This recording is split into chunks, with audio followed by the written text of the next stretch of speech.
Welcome back to Chatchit. This is a review of the Port Adelaide Power 2025 season. After back-to-back top four finishes, Port Adelaide would have entered 2025 with high hopes of finally breaking through under Ken Hinkley in his final year. Instead, injuries, inconsistency and regression in a few key areas saw them slide drastically to 13th place. A disappointing season that may mark a start of a decline if they don't act fast. Absolutely pissing down here at the top. Marcus has kicked it. Jesus! Usain Bolt wouldn't get him now. The legend becomes immortal. Starting off with the good in this Port Adelaide season, they found a couple of new stars, I think, in Mitch Georgiades and Miles Bergman. Miles Bergman has been my favourite player on this podcast since we started it a few years ago. Yeah. I was talking non-stop when he was on the fringe of Port Adelaide's team about how he is going to be a star, and it really gratified me to see him go into their midfield and become a real star all across the ground for Port Adelaide, which he will be for years to come. And then Mitch Georgiades kicked almost 60 goals this year in the home and away season and was pretty much the best forward in a couple of metrics when it came to leading out at the ball and taking marks inside 50. So he's an absolute stud for them, and I can't really see him declining. And then secondly, they gave a really proper farewell to Travis Boak and Ken Hinkley, two legends of the club in different respects, in their final round with an inspirational upset over Gold Coast when really everything wasn't going right for them for the previous weeks before that. And then now, fuck. How do we cut that out and just have you go straight into you talking about the breakout player? I can just go straight into it. I didn't know how to pass it over to you now. I've done a breakup player and surprise performer. As you've already mentioned, my breakup player was Georgiades. Already kicked 44 goals in 2024, but went to a serious another level in 2025, kicking 58, and at times was on the edge of that All-Australian team. My surprise performer, I found it tough in this Port Adelaide team. It doesn't feel like they have a lot of young talent coming through. I put Manny Liddy. So, drafted mid-season at pick 17. Impressed in his debut campaign, brought energy and effort when called upon, and would never have expected to play at the AFL level at the start of 2025.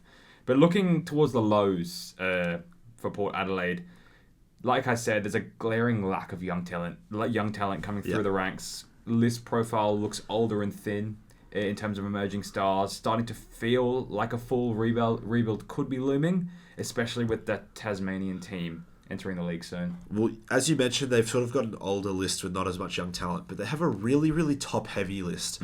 I think the top 6 players at Port are up there with the best teams in the league, but the strength of the supporting players and the depth of the best, 25 that's going to make up that core squad throughout the year, it's right around the bottom of the league, I think it's fair to say, while it sounds harsh.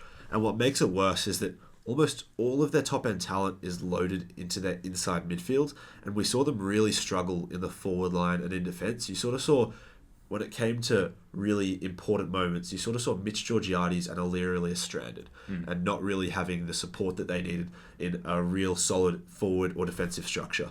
And another real low was that when games got away from Port early, they became uncompetitive. 5 games lost by 75 or more, which is the most ever for a Port Adelaide team since they just came into the league. And this is the season after finishing second on the ladder, back-to-back top 4 finishes, as you mentioned. And I think maybe the biggest moment that reflected this pattern was the showdown loss by 98 points towards the end of the year, which is pretty crushing, where it doesn't really matter usually it doesn't matter where Port Adelaide and Adelaide Irish clubs, if one's top of the ladder, one's bottom, it's always a good game in the showdown. They always give it their all, and we just didn't see that in round 20. I mean, a question fans are starting to ask is, where will Butters be in 2027? We know he's going to be out of contract. We know there's a very good chance he probably The answer's Collingwood. He probably leaves Port Adelaide, but I mean, it's sort of the last year you're going to have this absolute superstar of the competition. So it's almost make or break year for Port Adelaide. And as for that 2025 season, just to give it a rating, I gave them a 1 out of 10.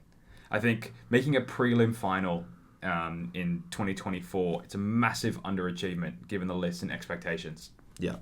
And then an overall rating for the season, I've given them a 3 out of 10. I thought it was a very disappointing year. Now I look towards their trade and draft period. The ins, they brought in Will Brodie, Corey Durden and Jacob Weir. As for outs, Rory Atkins retired, Travis Boak retired, Ryan Burton delisted, Jeremy Finlayson delisted, Jed McKenty delisted, Willie Rioli retired. But it was a surprisingly productive trade period given their circumstances. Added some solid role players and much needed depth after losing significant experience. However, with only 2 draft picks, 49 and 85. Crazy. There's a real concern about long-term list rejuvenation. We've already talked this whole episode about the lack of young talent coming through. Tasmania, we always mention coming into the competition, you have to draft players now. They have 2 draft picks. The next least for any team is 5 total draft picks. Picks 49 and 85. So, I mean, they've really just got one more chance to try and squeeze one little bit more out of this team before I think they might fall off a cliff. Now, looking forward to 2026, I think the main goal for the club will be, I think it has to be finals. For one more year, they got to chase it. I don't think they'll get there, but I think that's what they got to chase while they have Zach Butters for one more year and before their list might take a nosedive. And I think that they'll want to be staying competitive in every game. I think that's how they're going to achieve that. Unlike what we saw last year, where they really just got blown out on 5 different occasions. And then there were multiple other games where they lost by 50 plus. And I think specifically with their defence, they've got to find a way to be more stubborn. As I said, Aliria needs more help. And importantly, Adelaide Crows showed us this year that they were able to jump from being a poor defence in 2024 to the second best defence in the league in 2025. And they did it without really changing their defensive personnel. It was about getting the most out of their existing players and giving them a strong system to play in. And I think Port should be looking across town and seeing how can we emulate that. I'm not a defensive coaching expert, except I think they've got to be looking across town. As for a superstar up-and-comer and make-or-break player, superstar, Zach Butters, heart and soul of the club, needs a fit, motivated season with speculation around his future. Up-and-comer, mentioned him already, Miles Bergman, can be a midfield rotation player if he stays healthy and crucial to any 2026 resurgence. And my make-or-break player, I've got Butters Horne-Francis. He's capable of being elite, but he needs consistency and leadership growth if Port are going to move forward this year. My goal for them is it's sort of now or never, with Butters potentially leaving. New head coach is now at Port Adelaide. Need to rediscover their edge and really push for finals. Yeah, and I've touched on 3 more important players, and I think Asava Radicalier, I've touched on how they need more help in their defence. Asava Radicalier has the talent. It's just about whether he can play really consistently at the top level. Butters Horne-Francis, similarly, it's about how consistent he can be and how fit he can be. And then Todd Marshall, for me, is the biggest one. He was out for the whole year with a really horrible leg injury. And the talk around Port Adelaide is, and they're saying this quite openly, that Todd Marshall will be back as a defender next year. And because they've got Mitch Georgiades and they're hoping that they can find maybe Ollie Lord can take a step up, or if Jack Lukosius has some fitness. They think that they have the support in the forward line, but they think that Todd Marshall with a full preseason as a defender can be what they need to become a much more competitive team.